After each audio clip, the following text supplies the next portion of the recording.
దసరా హిందువులకు ఒక ముఖ్యమైన పండుగ. ఆశ్వయుజ శుద్ధ పాడ్యమి నుండి ఆశ్వయుజ శుద్ధ నవమి వరకు 9 రోజులు దేవీ నవరాత్రులు. 10వ రోజు విజయదశమి కలిసి దసరా అంటారు. ఇది ముఖ్యంగా శక్తి ఆరాధనకు ప్రాధాన్యత ఇచ్చే పండుగ. ఈ పండుగకు నవరాత్రి శరన్నవరాత్రి అని అంటారు. శరదృతువు ఆరంభంలో వచ్చే పండుగ కనుక ఈ పేరు వచ్చింది. అయితే ఈ దేవీ నవరాత్రులు వచ్చేలోపు ఇప్పటికే దేవీ నవరాత్రులు మొదలయ్యాయి కాబట్టి ఈ వీడియో మీ కంట పడింది అంటే అదృష్టం మీ తలుపు తట్టినట్లే. ఎన్నో జన్మల పుణ్యం ఉంటే తప్ప ఈ కథలను వినలేరు, ఈ వీడియో చూడలేరు. ఈ వీడియో చూసిన ఈ కథలు విన్నా కూడా కోటి జన్మల పుణ్యం వస్తుంది. మీకు అన్ని శుభాలే జరుగుతాయి. కొందరు ఈ పండుగకు మొదటి 3 రోజుల పార్వతీదేవికి, తర్వాతి 3 రోజుల లక్ష్మీదేవికి, తర్వాతి 3 రోజులు సరస్వతీదేవికి పూజలు నిర్వహిస్తారు. ఈ సమయంలో పూజలో విద్యార్థులు తమ పుస్తకాలను ఉంచుతూ ఉంటారు. ఇలా చేస్తే విద్యాభ్యాసంలో విజయం లభిస్తుందని విశ్వసిస్తారు.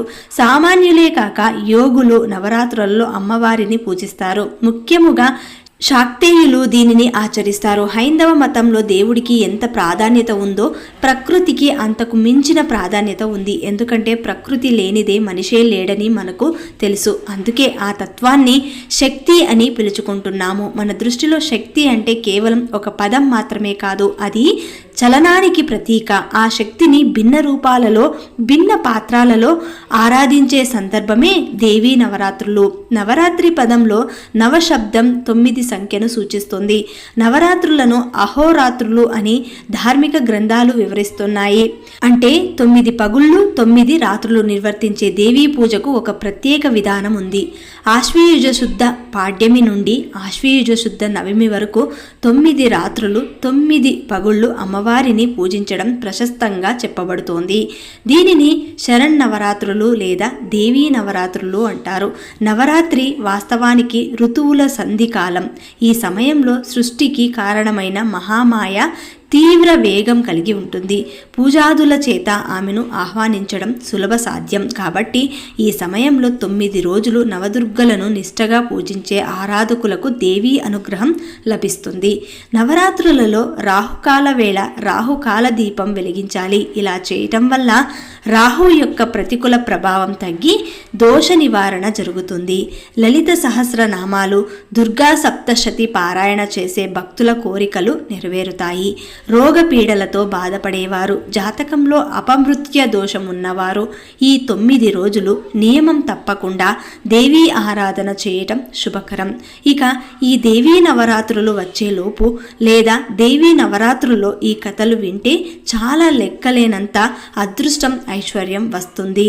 ముఖ్యంగా ఆ దుర్గాదేవి యొక్క అనుగ్రహం కలుగుతుంది. ఆ అమ్మవారి అనుగ్రహం కలగాలి అంటే ఖచ్చితంగా అమ్మవారి లీలలను తెలుసుకోవాలి. ఒకసారి మహిషాసురుడు అనే రాక్షసరాజు బ్రహ్మదేవుని ధ్యానిస్తూ ఘోరమైన తపస్సు చేశాడు. చాలా కాలం ఆ రాక్షసుడు తపస్సు చేసిన తర్వాత బ్రహ్మదేవుడు ప్రత్యక్షమయ్యాడు. ఆ ఘోరమైన తపస్సు చూసి బ్రహ్మదేవుడు మిక్కిలి సంతోషించి ఏదైనా వరం కోరుకోమని మహిషాసురుణ్ణి అడిగాడు. కపట బుద్ధితో ఉన్న మహిషాసురుడు ఎప్పటికీ చావు లేకుండా వరాన్ని ప్రసాదించమని బ్రహ్మదేవుని వేడుకున్నాడు.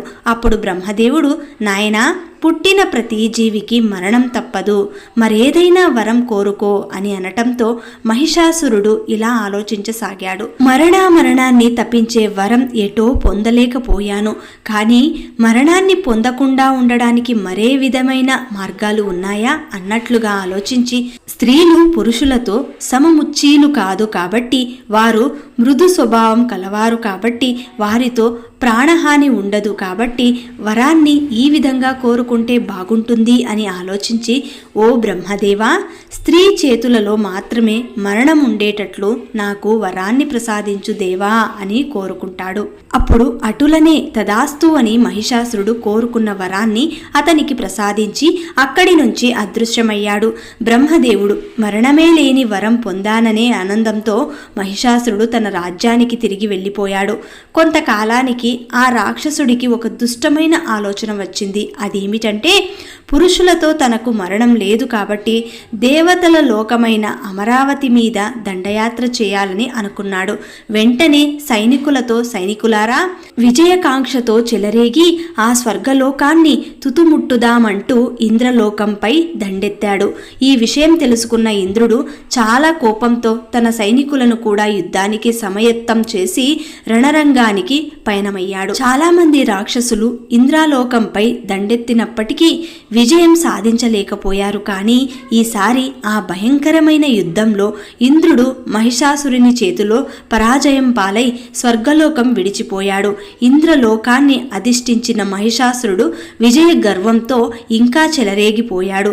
భూలోకంలోని దేవాలయాల్లో దేవతల విగ్రహాలన్నింటినీ కూడా తొలగించి ఆ స్థానంలో తన విగ్రహారాధన జరగాలని, ఎవరూ యజ్ఞ యాగాలు చేయరాదని, అందరూ తననే స్తుతించాలని ఆజ్ఞాపించాడు. అలా వారిని నానా అగచాట్లు పెట్టడం ప్రారంభించాడు.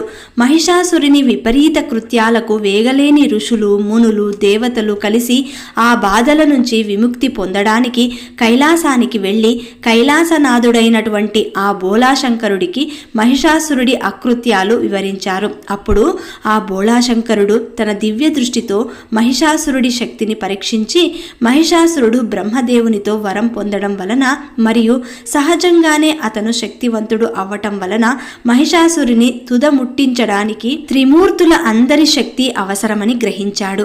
బ్రహ్మదేవుణ్ణి, విష్ణుదేవుణ్ణి శంకరుడు కలుపుకొని త్రిమూర్తుల శక్తితో అఖండ శక్తివంతమైన స్త్రీని సృష్టించారు. అత్యంత శక్తివంతురాలుగా సృష్టించబడిన ఆమె కనకదుర్గాదేవి. శంకరుడు ఆయన శక్తితో మరో త్రిశూలం సృష్టించి కనకదుర్గాదేవికి ఇచ్చాడు. శ్రీకృష్ణ భగవానుడు తన విష్ణు చక్రాన్ని, ఇంద్రుడు తన వజ్రాయుధాన్ని, మిగతా దేవతలు వారి వారి ఆయుధాలను కనకదుర్గాదేవికి ఇవ్వగా సర్వశక్తివంతమైన కనకదుర్గాదేవి ఉగ్రరూపురాలై గర్జించే సింహాన్ని తన వాహనంగా చేసుకుని రణరంగానికి పయనమయ్యింది. భయంకరమైన పోరులో మహిషాసురుడు దున్నపోతు రూపంలో దాల్చి కనకదుర్గాదేవిపై దండెత్తగా ఆమె ఉగ్రరూపం దాల్చి మహిషాసురుడి శిరస్సు ఛేదించి సమస్త లోకాలకు ప్రశాంతతను ప్రసాదించింది. చెడుపై మంచి పొందిన విజయం కనుక దీనిని విజయదశమిగా మనం జరుపుకోవడం ఆనవాయితీగా వస్తోంది. 9 రోజులు ఘోరమైన యుద్ధం తర్వాత విజయం సిద్ధించినది కాబట్టి ఈ పండుగని మనం నవరాత్రులుగా కూడా పిలుచుకుంటూ ఉంటాము. అమ్మవారి శక్తిని తెలిపే మరొక కథ కూడా ఉంది. ప్రాచీన కాలమున హిరణ్యాక్ష వంశంలో దుర్గాసురుడనే రాక్షసుడు పుట్టాడు. దేవతలకు ప్రియమైనవి, విలువైనవి వేదములు కనుక వాటిని దొంగలించితే వారి గౌరవము తగ్గిపోతుందనే దుష్ట ఆలోచనతో ఆ రాక్షసుడు వాటిని పొందుటకు 1000 ఏళ్లు కేవలం వాయుభక్షుకుడిగా తపస్సు చేసి తన ఘోర తపముచే బ్రహ్మదేవుడిని ప్రసన్నం చేసుకుని వేదములు తనకు లభించాలని, దేవతలను ఓడించే బలం కావాలని కోరుకున్నాడు. అతని తపస్సుకు మెచ్చిన బ్రహ్మ అట్లే అగునని వరమిచ్చి అంతరార్ధనమయ్యాడు. ఇక అప్పటి నుండి బ్రాహ్మణులు వేద మంత్రములు మరిచిపోయారు. స్నాన, జప, హోమ, యజ్ఞములు మొదలగు వైదిక కర్మలు అన్నింటినీ కూడా నశింపచేశాడు. సృష్టి అంతటా ఘోర అనార్థం జరిగిపోయినది. యజ్ఞములు, యాగములు లేవు. అనేక సంవత్సరాలు వర్షాలు లేక పంటలు ఎండిపోయాయి. ఘోర కరువు చుట్టుముట్టి నీరు ఒక్క చుక్క కూడా లేక మనుషులు, పశువులు ప్రాణాలను విడిచిపెడుతూ ఉన్నాయి. శవాలు గుట్టలుగా పేరుకుపోతున్నాయి. రాక్షసులు అహంకారముతో దేవతల అమరావతిపై పడి చుట్టుముట్టారు. దేవతలు భయంతో హిమాలయాలకు, కొండలు గుట్టల్లోకి పారిపోయి తలదాచుకున్నారు. అక్కడే జగదంబను ధ్యానము చేయుచు కాలం గడుపుతూ ఉన్నారు. బ్రాహ్మణులు అన్ని మరిచిపోయి వనములలో తిరుగుతూ విచారించుచూ ఉన్నారు. చివరికి హిమాలయంలోనికి చేరుకొని వారు కూడా ఆ పరమేశ్వరుణ్ణి ధ్యానం, పూజల ద్వారా స్తుతించసాగారు. అమ్మా, నీ మాయ వలనే ఇట్లు జరుగుచున్నది. నీకు తెలియని సృష్టి లేదు. ఈ భయంకర విపత్తు నుండి మమ్మలను కాపాడు తల్లి.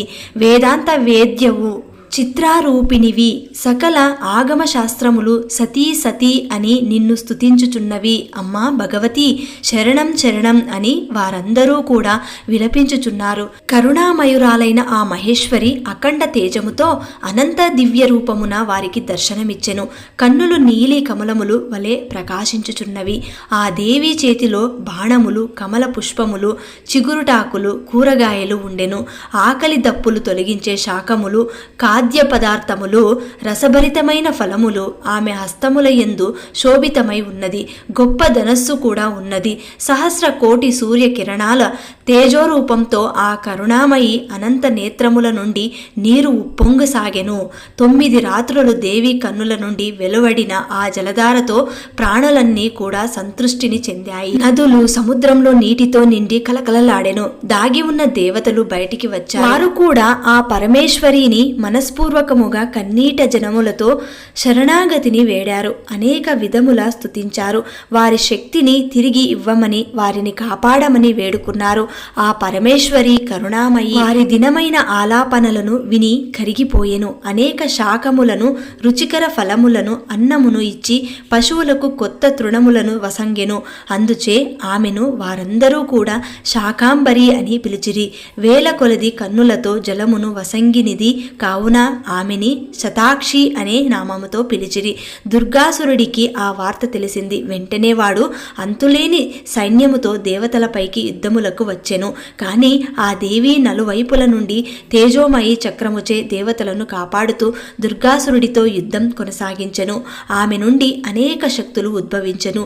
మహాకాళి, మహాలక్ష్మి, మహాసరస్వతి, బాలా త్రిపుర సుందరి, లలితా త్రిపుర సుందరి, రాజరాజేశ్వరి, చిచ్చక్తి రూపమైన కుండలిని మహాశక్తియే శ్రీ కనకదుర్గాదేవి స్వయముగా దుర్గాసురుడే యుద్ధములకు దిగిన మహేశ్వరి దుర్గాసురుడి గుర్రములను తన బాణములతో నేలగోల్చెను.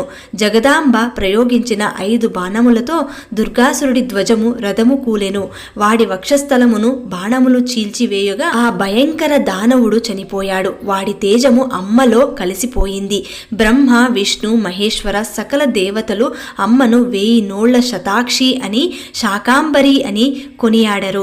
ఆ తర్వాత మహేశ్వరి రాక్షసుల నుండి వేదములను లాక్కొని దేవతలకు ఇచ్చెను. బ్రాహ్మణులు నిత్యం వేదములను పఠించుచు తనను పూజించవలెనని, వేదాలు తన శరీరం అని వాటిని రక్షించవలెనని మధురముగా పలికింది. తన చేతిలో దుర్గాసురుడనే రాక్షసుడు హతమయ్యాడు గనుక దుర్గా అను నామముతో తాను పిలువబడుతుంది. ఎవరైనా సరే తన మాయను చిన్నాభిన్నము చేసి తన స్థానమును పొందెదరని దేవి పలికింది. నిజంగా జరిగిన ఈ అమ్మవారి కథను వింటే చాలు, మీ కష్టాలన్నీ కూడా తొలగిపోయి అమ్మవారి అనుగ్రహం కలుగుతుంది.